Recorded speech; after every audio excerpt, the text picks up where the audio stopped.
WRHU. Radio Hofstra University. For 88.7 FM WRHU, I'm Max Sacco. As we wrap up the Alum of the Week series here, this week joined by Dianna Albanese. Dianna, thank you very much for joining us. Thanks, Max. So first question, just so we can get to know a little bit about you. What'd you do while you were at RHU, and now what do you do in your professional career? So at WRHU, I was primarily a part of the sports department. In the overall station, I was the personnel director in 2015. And then in sports, I started the social media manager position in 2016. I proposed it and then implemented it, took it over, gave it a little test run. Then I was on morning show, the morning wake up call. I was a host and I provided sports updates. And yeah, that's pretty much it for RHU. Currently, I work at a company called EFL. I am a marketing and sales support specialist. So I focus a lot on supporting the sales team with presentations and marketing materials, and also a heavy focus on content. So now, just so we can, again, know a little bit more about you too. It's always fun to hear what people have to bring to the table here. Yeah. What brought you to Hofstra in the first place? And then what made you take that jump to RHU? Because a lot of people might come to Hofstra for communications, but maybe not make that jump right away to Radio Hofstra. Right. So actually, Hofstra was my last choice school. I'm from Long Island. I lived my whole life about 20 minutes away from Hofstra. So it was kind of on the back burner. You know, I was like looking at Syracuse, Fordham, Ithaca, all the big communications specific schools that kind of were popular for getting that jump start into a communications role. So I got into all of my schools. Unfortunately, I didn't get the scholarships that I was looking for, but Hofstra pulled through. So at first I was a little bit hesitant about how my experience was going to be, but I ended up committing to Hofstra. And I expressed my interest in communication, specifically journalism, to my dad, and he suggested that I meet with the Dean of Communications. At the time was Dean Oppenheim. He took us in. He talked to me a little bit about the different programs that the communication school has and gave me a tour, which is when I first saw RHU.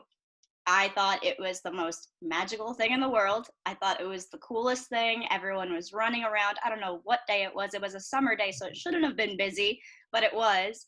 And he handed me an application and was like, you should really fill this out while you're here because you can get a jump start as soon as you start at Hofstra at the radio station. So I did. I filled out an application. I kind of was on the verge of saying, maybe I want to major in a broadcast journalism concentration instead of a written journalism concentration. I was very big into writing, being a part of my school paper in high school. And yeah, I was introduced by Dean Oppenheim. I took that leap of faith. I hopped right in, and here I am. There I was. Hey, a fun journey. Without you, we don't have social media, so we thank you for that one for sure. But now you've obviously had a lot of time at RHU and you had a lot of roles from starting the position I'm sitting in right now in social media to also being our personnel director. What would you maybe say are the 2 or 3 biggest life lessons or things RHU taught you about in the workforce or about life? Just 2 or 3 biggest lessons.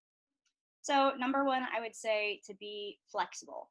So a lot of people start at RHU and they think like me, they're like, I want to be a journalist, whether it's in front of the camera, whether it's in communications behind the camera.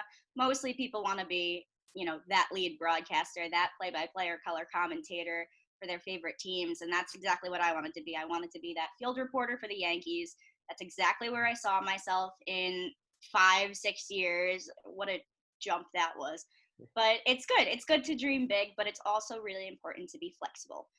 The reason I say that is because, like we just said, I started off on a path where thinking that I was going to be a journalist in the sense of writing for a paper or a magazine. Then I switched and I said, actually, broadcast journalism is pretty cool. Then I got my hands on engineering for Hofstra Pride Athletics and Islanders games, and I produced Islanders games, and I was like, wait, I'm better behind the camera and behind the scenes. So then it changed again. Then I took my first public relations class and was like, hold up again. I want to do PR. Flash forward to my first job out of college was at a PR agency in fashion and beauty, which I thought was my number one goal, and I ended up hating it. which is not to discourage anyone, but it's to say, now I'm very comfortable in the role that I'm in, and it's like a very content heavy role. I learned a lot about social media that I didn't necessarily get the chance to in school. It's a lot about, having those big goals, but also being understanding that it might not look like such a clear cut path to get there. I had to learn that the hard way as a very type A person that plans everything out. I had to teach myself that it was okay to kind of veer off the path and actually change what I wanted to do in the end, my end goal, like revisit those goals, revisit those career dreams and see if that's still what I want. And it wasn't. So, not to say that I'm crushing anyone's dreams here who's at the station right now, but make sure that you're flexible and comfortable with the idea that your life and your career path may pivot a little bit and you may find something that you enjoy more. The second thing I would say, and I think this is another really important thing, is you definitely need to jump into leadership roles even if you don't feel comfortable and you don't feel ready, because the best place to do that and to get your hands, dirty in a leadership role and try to take some responsibility is at a place like RHU. And the reason I say that is they're a little bit kinder to you than people are in the real world, and you're able to make those mistakes that normally, you wouldn't be able to, but you're able to get your hands dirty, lead a team in the sports department or on the EB, and work with other professionals and learn the ins and outs of an industry without the pressure of, save Islanders, without the pressure of the real world and being an adult. And it's a learning process, and you get to learn and absorb as much as you can. So definitely hop into those leadership roles. Definitely take the opportunity to find something that you enjoy. Don't just jump into one department. I would suggest jumping into all of them at first. You're going to find something that you enjoy a lot, and it may be the same thing that you expected, and it may be something different. So 2 things: be flexible and hop into those leadership roles. I agree with both of those entirely. And it's 2 new pieces we have yet to get. So keep it fresh every week with the alumni. So thank you for that. But now, Dianna, the last question here. It's always interesting to hear what people have to say, especially from different generations. And you're from one of the more recent generations, really just a couple years before my whole class of people came in. Yeah. What would you say is the best advice to somebody, like your best piece of advice for somebody just coming into the sports department, or somebody who's been there and can't get their footing right away, just to have an impact right away, or just start to, find their footing already if it's been a bit of a slow start? I say this about a lot of things, not just even about starting at WRHU or the sports department, but networking is so, so critical to your own personal success, as well as, having to find your dream career or that foot in the door at that company you really want to work at. It's so important to network, and that goes for when you start a new department at a sports department at WRHU.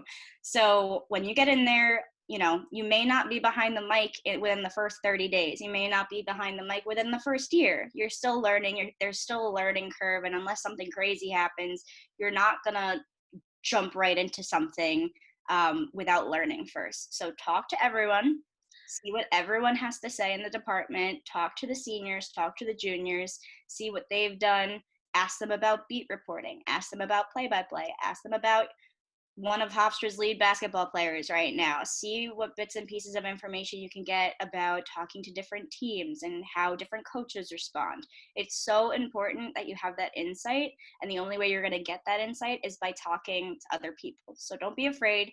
I mean, from what I see, all the higher ups are very friendly people now, the seniors and juniors, and they're more than willing to teach. And, they remember being freshmen. I remember my freshman year asking around and learning about engineering and producing Islanders games, and I was terrified. But all you need to do is ask questions. People are willing to teach you because they've been in that situation before, and they either remember someone helping them or someone not helping them. Either way, it encourages them to help the next generation, and you need to talk to those people and get as much information out of them as possible. And that's how you're going to have the most fruitful career at RHU, and that's how you're going to get, have the biggest benefit of knowledge and experience, because you're also going to take from what came before. I think that's just the best note to end on, with a new piece of advice as well. Once again, everyone, Dianna Albanese, our alum of the week. Dianna, thank you very much again. Thanks, Max.